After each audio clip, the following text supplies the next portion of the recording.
Well, jeepers! You're listening to Smash or Pass. Hey everyone, welcome to another video on the JayBee and Milly channel. Today we are continuing with our new Scooby-Doo movie reviews, and today's episode is The Haunted Horseman of Hagglethorn Hall. Yes, I did it. Hey. So, this is the episode where Scooby and the gang meet Davy Jones. So, not again a character I'd not heard of. For me, Davy Jones is like some pirate related thing. Yeah, I thought it was like some squid pirate or some Vilgax Attacks type stuff. Like, we've watched too much Pirates of the Caribbean. not Vilgax Attacks. What's that? Do you know Vilgax? No. He's a squid guy. Oh. He's from Ben 10. I need to watch Ben 10 with you sometime. We'll do a podcast, Ben 10 We'll see podcast, about that. coming soon. Don't subscribe for it, it's not happening. Okay, so I guess if, like me, you don't recall seeing this episode before or you haven't seen it for a while, the gang are on their way to Hagglethorn Hall. They're running out of gas on the way, stop by a farm, and ultimately get directions. Whilst there, they see the ghost of the horseman, but once arriving at the hall, they also go on to discover there's a ghost of the...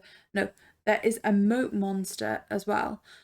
So, as these two villains kind of play out between themselves, crossing over between the two, we see the gang try and ultimately solve the, the kind of mystery behind this and get their unmasking, find out the motive, and also how the ghost's been going between walls.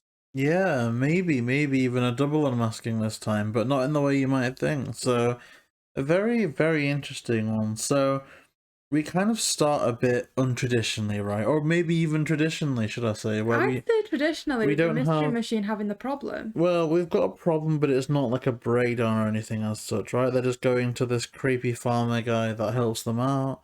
But ultimately, he's, I guess, it's very... almost reminds me of that Miguel A. Nunez Jr. in the 2002 live-action movie, you know, warning them away from this place. But they're going to go anyway, and I think that's what we love about the episodes, really. There's, like, the whole location's bigged up to be some creepy place, but they're going to go, because why not? They're the Scooby Gang, of course they're going to go. Fun. Indeed. So while they're there with the kind of farmer person is when we first see the ghost of the horseman. So what are your thoughts? I like the horseman. I'm just a bit underwhelmed by the design because, again, it seems a bit like the pirate of Redbeard, the ghost of Redbeard in the last episode, where they've got kind of a classic generic design. I could imagine them just removing the feather from Geronimo in season 1 or 2 and just adding in like a helmet and then just doing it one color. It's a bit like, and you know, you kind of said this and I like it, but you know, like a Funko Soda Chase where they could do like a different pose or a different design, but then they just change the color one way. Yeah. Like that. It just seems a bit like lazy. the Doctor Strange one. No, the Doctor Strange is blue. good, but yeah, a bit like that in practice. And I don't blame it because I'm sure, again, like they had so many time limits and they had to get the episode out. It's just a bit like we see Scooby later on dipped in the fluorescent paints, and he has such a cool design, like a cool glow about him. It would have been cool to actually have the Headless Horseman glow like that, as opposed to just being one block blue colour. I think it's a very generic looking villain. Do you know what I mean? Like, think of iconic Scooby villains, you think of perhaps more the Headless Horseman. Yeah. Whereas this is kind of like, oh yeah, the horseman that's not that one. And he's the haunted horseman, isn't he? Okay, so they head over to the hall where they're met by the creep. I don't know what he's called. Oh yeah, he's like some I just call him the creep. weird Addams Family butler type person. I got Addams Family vibes from him too. And I instantly suspected him, but again, we've been taught in the past that sometimes what you expect is gonna be how it happens, and other times it isn't. It's just been so weird that there's been the creepiest people throughout these episodes that I've instantly gone, okay, it's not you, because that'd be too obvious, but then it is them. So this time I'm kind of like, I don't really know. I kind of feel like it must be because you look a bit like Dracula, but then at the same time, I don't know. So it's good in that way that the formula, even now in the early days, has become so well known that you expect things, and sometimes they'll meet it, sometimes they won't, and in and of itself, that makes it kind of unpredictable. Okay, so also heading into the hall here is where you do meet Davy Jones. So what's your initial thoughts on that? I don't know who he is. He sounds like Old English. I got the impression that he was Old English because he sounds a bit like an old Doctor Who companion. Okay, me and you have very different upbringings. You're thinking Doctor Who. Me, he reminded me of a voice of an old famous Five villain. Oh, like what, Mr. Rowland? Not quite Roland. I'm thinking Ian Chesterton all the way back in William Hartnell's era. I'm thinking more Demons Rock's famous Five, I think. Ooh. Well, we have established that I am going to do a Doctor Who podcast one. But that's... What about famous Five? We will do that sooner than the Doctor Who one. Thank the Doctor you. Who one, I think I need to be retired. Okay. But I won't... I'll die before I end up in the last episode. I'll do New Who. No, I need to do Classic. So ultimately, I guess Davy Jones comes across as a really good character. But where's his locker? Quite fun, quite soft. I mean, you don't assume that it's going to be them. They don't come across as a harsh villain. They come across as quite a light, bright character. There's a really funny story, like a really funny joke about Henry VIII. Yeah. That I'm not sure kids would get. Like, it is school Is it learning. not a little bit dark as well? Isn't it words to the effect of, "Oh, it's fine to go to the tower" or something? And Shaggy's like, "Yeah, but that's what Henry VIII said to Anne Boleyn." Yeah, and like... she's one of the ones that got her head chopped off. Well, like, divorced, beheaded, died. Divorced, beheaded, survived. And it's Catherine of Aragon and Boleyn. So that would be divorced. So yeah, she literally got... She went to the tower to get her head chopped off. That's what Shaggy was getting at. Yeah. She got... Well, that's kind of... I mean, it's Headless Horseman, right? I mean, it's not really a Headless Horseman, but you know what I mean? Like, anyway, Horseman, respect for Ghost... Shaggy, I appreciate the joke. He knows his history. Good old Shaggy. So, the gang split up quite quickly and for a long duration here. Oh. A very long duration, to the point where at one stage I said to JayBee, like, where's Daphne and Velma gone? Because a lot of it is Shaggy, Scooby, and Fred. Like, here's the thing. Oh, we watched it recently, and it might be more modern than or like classic than I think, because it was either a movie or an episode that we did watch very recently. No, actually, I think it was What's New. I think it was Toy Scary Boo from What's New Scooby-Doo. But it's when Fred decides to team up with Shaggy and Scooby. Fred tries to talk about Manchester United. Shaggy just wants to talk about like how many hot dogs he can stuff up his nose. Like, you know what I mean? That type of weird, incongruent conversation. And I don't really like that they just couldn't get along. That just didn't seem right.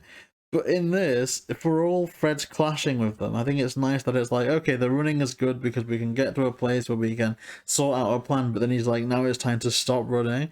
And I actually really loved the dynamic. Like, I loved... You know that this... Okay, and this is the first time you're going to hear me say this.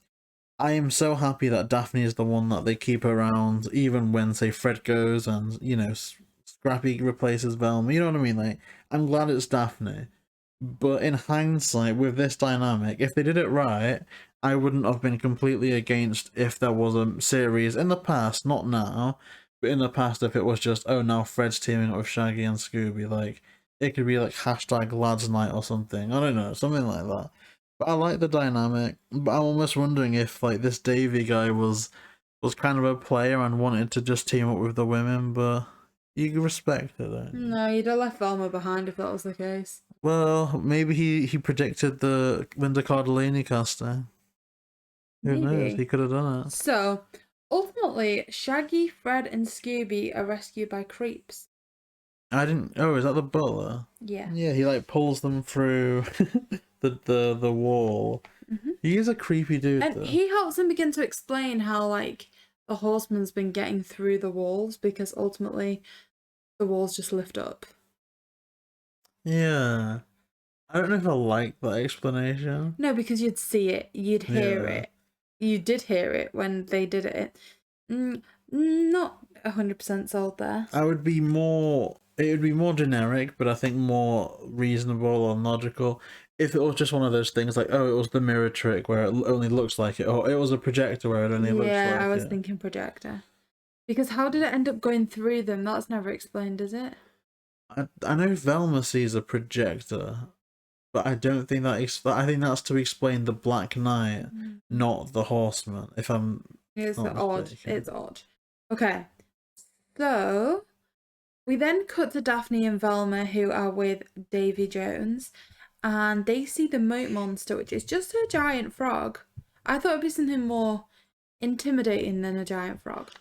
But looking back at it, and this is a question that I would like to ask anyone if we ever interview anyone from the Mystery Begins, Curse of the Lake Monster era again, because we know that in the Curse of the Lake Monster, Jonathan Winters was meant to have a cameo, and it was a reference to Old Man Fricker, Frickert's barn and stuff.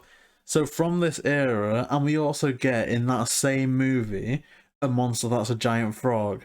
So I want to ask someone if they were really inspired by this series, if this is the one that they grew up with, and if so, if the moat monster from this went on to inspire the lake monster from that movie. So it's interesting. But yeah, giant froggy, cool. But the best part about the giant froggy is the fact that we technically get a chase song here. So I didn't know who this Davy Jones was. Again, I thought he was some Squid Games captain, some tentacle guy. I thought he was some guy with tentacles. And when I first read it, I thought that would be the monster. Like, they would just be on the beach at night and then some tentacles would fly up and he'd go, "Arr, Jack Sparrow," or something like that. I don't know. But that's what I was expecting. But then he started singing. I was like, okay, I guess he's a singer. And then I recognized the song. And it's a good song. People in the comments will have to correct me or whatever, but I believe it's the chase song that was used in the mystery mask mix-up. I think that's the episode, the one where Daphne buys that horrible mask and the two goons try and chase them in the car. Ooh.